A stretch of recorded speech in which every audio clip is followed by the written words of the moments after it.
The Ukrainian missile manufacturer Firepoint recently showcased the launch of its new FP7 ballistic missile, which has been described as a potential replacement for ATACMS.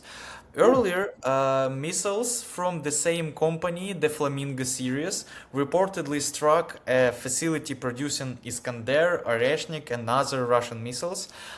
Do you believe these new Ukrainian ballistic missiles could significantly shift the course of the war, and how might that ultimately impact Russia?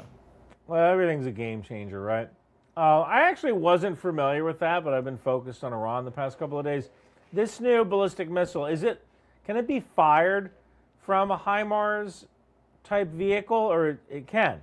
So this is just a cartridge that you put in, a cassette, and you can fire it out of existing HIMARS. We should buy them. It's probably cheaper than building a freaking precision strike weapon. I'm always reluctant to say game changer, but one nice thing about missiles like this is that you can go after those targets of opportunity. So if you have one of those situations where you discover, like, oh, hey, this is where these Russian ballistic missiles are being manufactured, you can call in those ballistic missiles. They have that range and hard-hitting power to destroy a factory, right? And that's how you reduce the amount of Shahed drones coming into Ukraine. You hit the factory. It might be far away, but you hit the factory. Considering the recent developments, the apparent loss of Iran as a close ally, strikes on Russian oil refineries and military arsenals, and the continued seizures of vessels from Russia's Shadow Fleet, how do you envision a potential collapse of Russia's military machine unfolding? That's a good question. So we might be in fantasy land here. I think that the most likely way you see a unit collapse is through when the paychecks stop, right?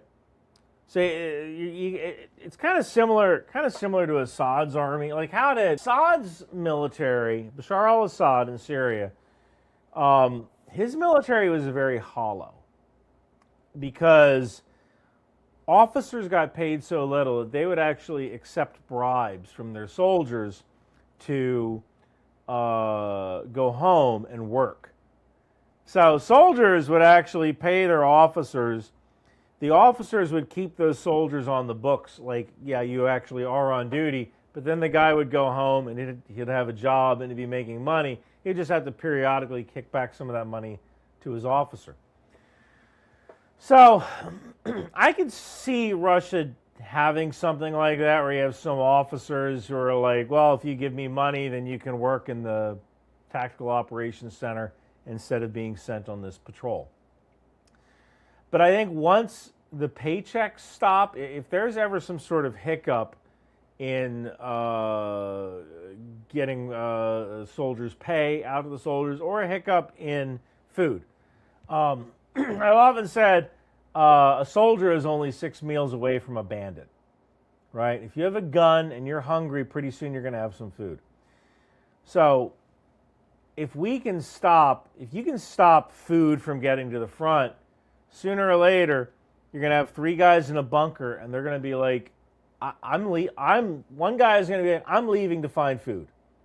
You can come with me or not. And that's how you end up with holes all over the front lines. And I think that's kind of how the Russian army collapses. If you have people who are spending more time trying to find food than they are defending the front, that's when you start seeing localized collapse, and then you could see the entire military collapse. Because if I'm not getting paid and I'm not getting fed, I'm going to have some loyalty to the regime for a little while just because I'm a patriot, but at some point you need to eat.